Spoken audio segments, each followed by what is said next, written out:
Hello, I'm Mark Prisk and I'm the Minister with responsibility not just for housing but also for our high streets and town centres. I'm sorry I can't join you in lovely Kendal. It's a wonderful part of the world to be in.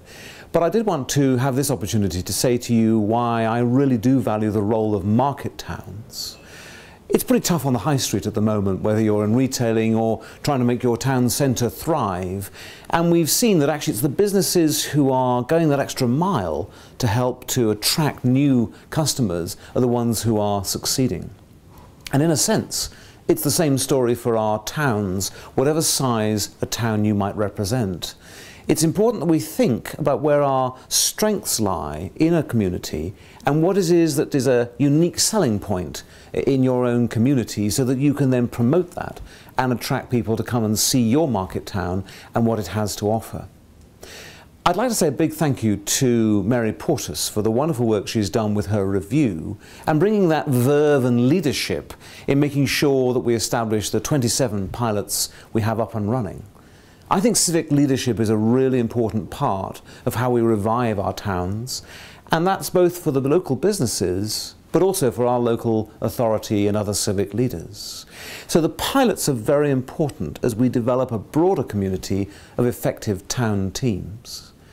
We've also, as a government, spoken to those people who perhaps were not successful with the pilots, but are nevertheless very keen to develop that civic leadership. And we are inviting them to become town team partners so that we can get a broad range of people in the villages, market towns and elsewhere to really think about how they can play a role in reviving their town centre.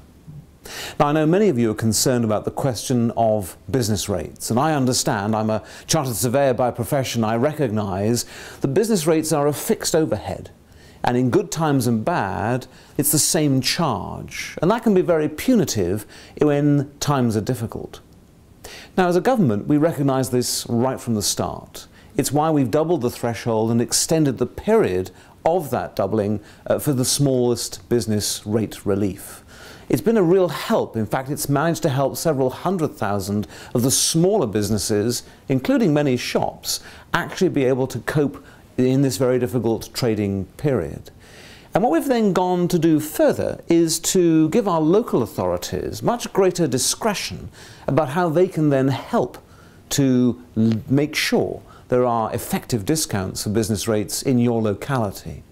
These are new powers, and councils are finding their way with them, and we want to encourage them to be innovative and thoughtful in order to help particular parades or special high streets.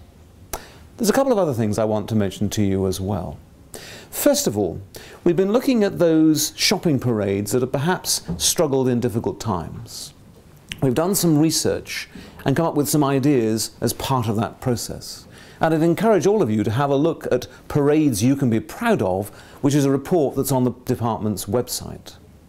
And lastly, and by no means least, I want to mention the High Street Innovation Fund. It's a £1 million fund. We've called it the X-Fund Challenge.